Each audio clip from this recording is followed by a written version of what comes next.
Hey everyone, welcome back. You ever wondered if the famous story of King Arthur, packed with quests and epic battles, could work as an anime? Today we're gonna find out.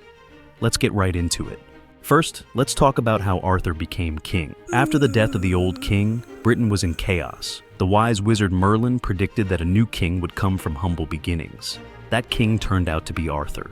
One of the most famous moments is when Arthur pulled the sword from the stone, and the prophecy said only the true king could pull it out. Young Arthur, just a boy at the time, did it easily, showing he was the rightful king. Arthur's kingdom was Camelot, and it was home to the Round Table. This wasn't just any table, it symbolized equality among Arthur's knights. Heroes like Sir Lancelot, Sir Gawain, and Sir Percival sat there and went on amazing adventures. One of the biggest adventures was the quest for the Holy Grail. The Grail is a special cup believed to have been used by Jesus. Finding it was incredibly difficult and was more about proving the knights' bravery and goodness. On their quest, the knights faced some scary and magical creatures. There was the Giant of Mont Saint-Michel.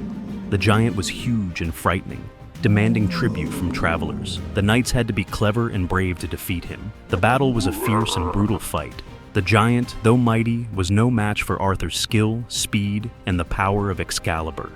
Arthur ended the fight with a fast attack to his weak spot, the head. This blow fatally wounded the giant, causing him to stumble and fall. Next was the Dragon of the Marshes. This dragon breathed fire and was guarding important clues about the Grail.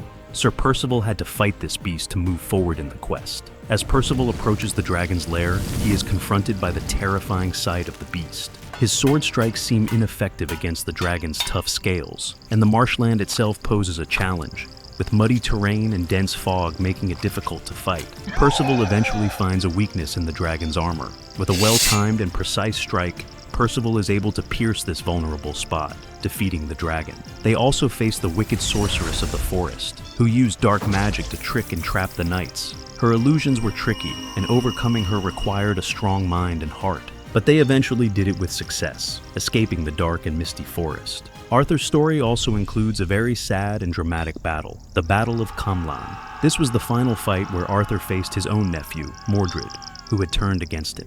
Arthur fights with the fury of a betrayed king and a grieving uncle. He uses the legendary sword Excalibur, which grants him great power in battle.